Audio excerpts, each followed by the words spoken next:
Welcome back to the Maven Show. This is your host Rohit. Today we have Brenden, the founder and president of MasterTalk.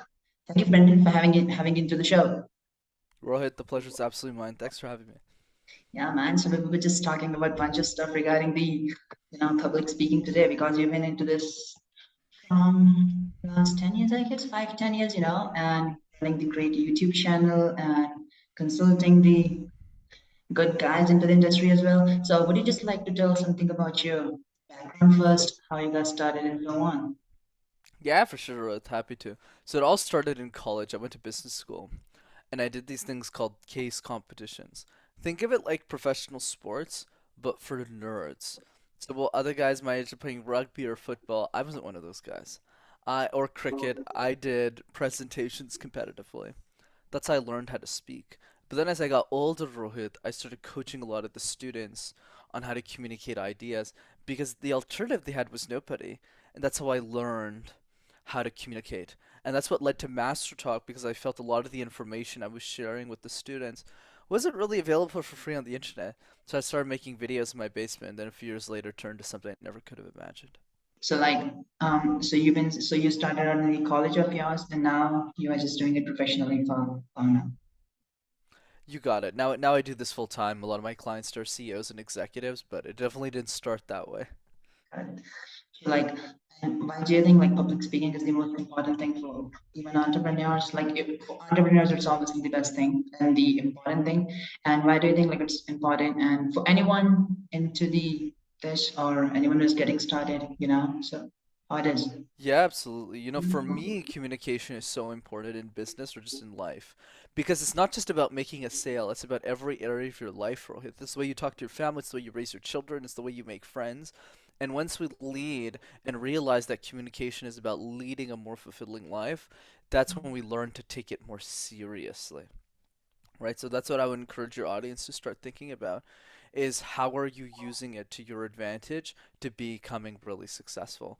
But in the context of life, communication in business, the question you always want to ask yourself is as your business is scaling, are your communication skills scaling with your business? Because when you have a bigger business and you have a lot of employees, if you don't know how to Mhm. communicate with them effectively, you're creating a lot of inefficiencies in the business.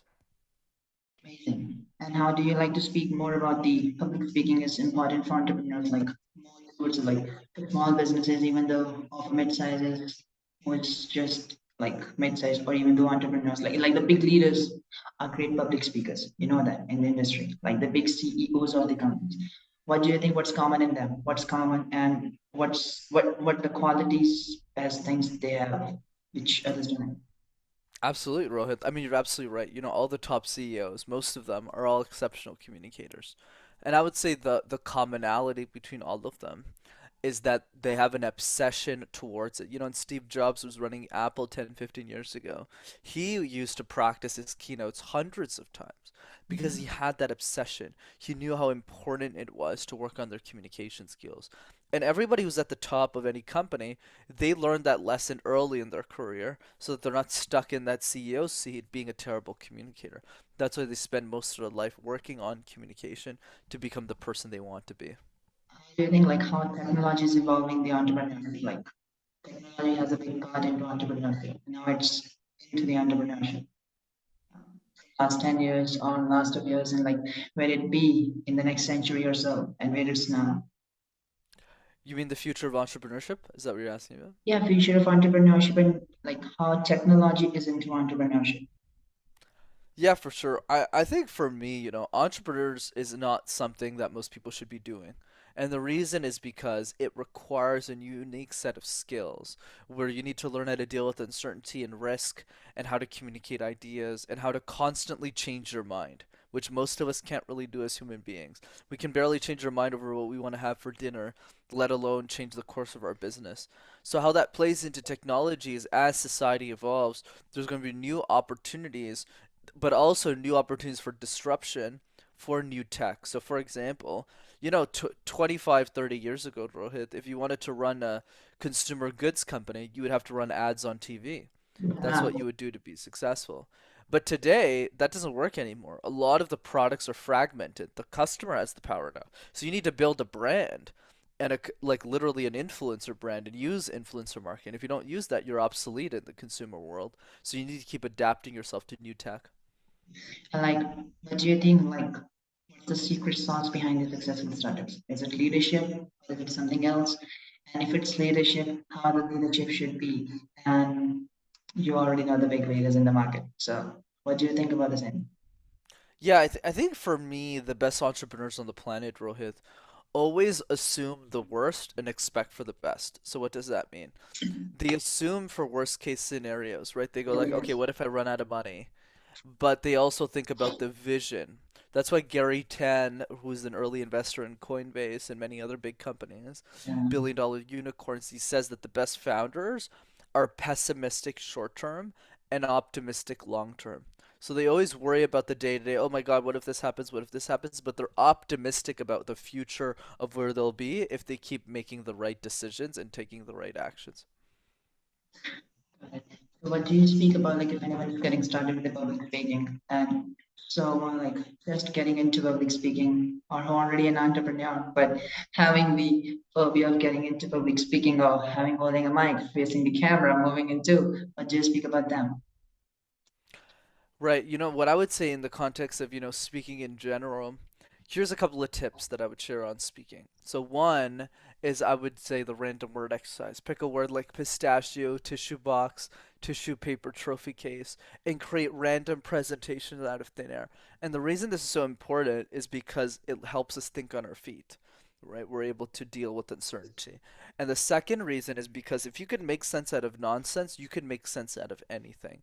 And that's really the magic of the random words. So I would start there. And then the other two things I would do as entrepreneurs is I would do question drills. Ask yourself a question about your expertise, your products or services every single day for the next year. And if you do that, you'll have answered 365 questions about your industry and you'll be bulletproof. And the last tip is just send video messages to your clients, just saying, hey, thinking about you, really appreciate having you in my life, and thanks for your business. That's it, and you'll get more business. Amazing. And what do you think like why like why great entrepreneurs or investors are the great public speakers in the industry? Great entrepreneurs. All of them are great public speakers, all of them. None of them are like, like does not have like all of them has the great speaking skills, communication skills, what seems the best in this. I agree. I agree. The best entrepreneurs and speakers are great communicators. That's why the ask for your audience, Rohit, is are you actually booking 15 minutes in your calendar every single day to do the random word exercise, to send the video messages, to do the question drills? Because the best way to speak is to speak. You got to talk. You can't just sit there and listen to a podcast. You actually need to book time and actually get this done. So I encourage your audience to do that as well. Got it. Lastly, any more few tips you would like to say in order to do the public speaking? Anything? Yeah, I would say this question, Rohit.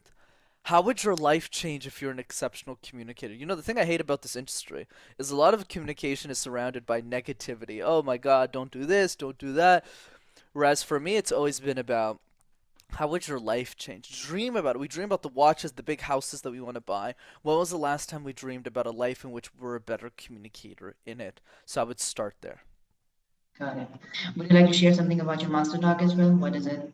How is it? How you started with this master talk and what specifically you are into in this?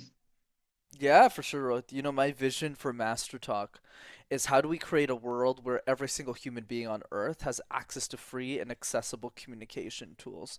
That's why my mission is, that's why I take my YouTube channel so seriously, to produce the videos I do so that everybody on Earth can have access to these tools and leverage it for their effect. How long is it now, master talk? Yeah, I mean, now it's been almost 4 years. So we have like 200 videos up now. We're posting one a week and it's going pretty well. Amazing. Thanks, Brenda. I guess it's a pretty much very communication between you and me, So it's been pretty well. I guess thanks for sharing the insights and thank you for getting into the show. Hey, thanks for having me, Rohit. It was such a pleasure.